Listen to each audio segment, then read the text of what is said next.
Magandang araw sa inyo mga idol. Meron ako natuklasan na kainan dito sa North Fairview Garage para Hub habang nagpapagawa ko ng aking ito.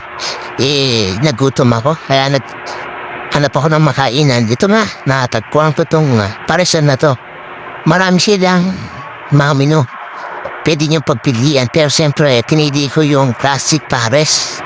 Meron silang pares parang diwatay. Ayaw ko nung ganyan dahas eh. Ayaw ko yung baboy, talagang gusto ko beef, siyempre, classic. Ito yung kanilang pwesto. Ayan, ito yung kanilang venue. Maganda mga idol, lalo siguro sa gabi. Hapon na rin ako nakakain. Ayan, dilim na rin yan nung ginagawa sa taas. Parang meron daw second floor. Aircon daw yan mga idol pag natapos. Ayan na. Diba may mga ilaw na, sige. Pahapon na yan. Gandang alas 6 na. Ito yung sabaw nila, Andy Sabaw. Kayo na lang kukuha. Yan. Sabaw din ng baka yan. Parang yung kanilang mami. Ito mga idol.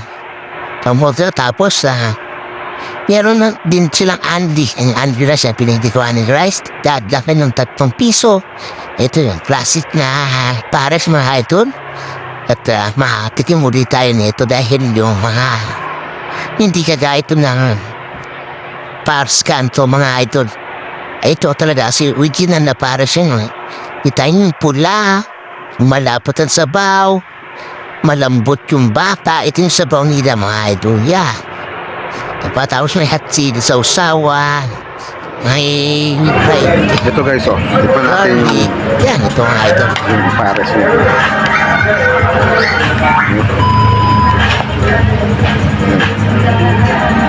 Tikman natin. Ito yung classic pares eh.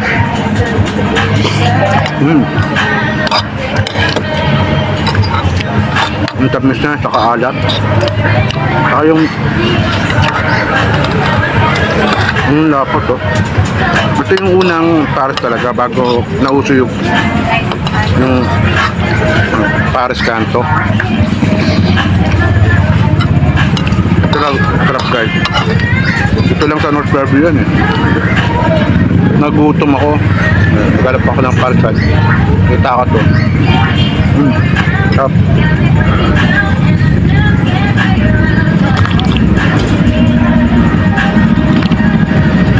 Sarap guys.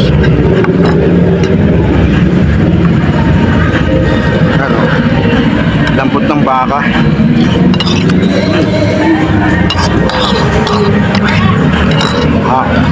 Ito. Parang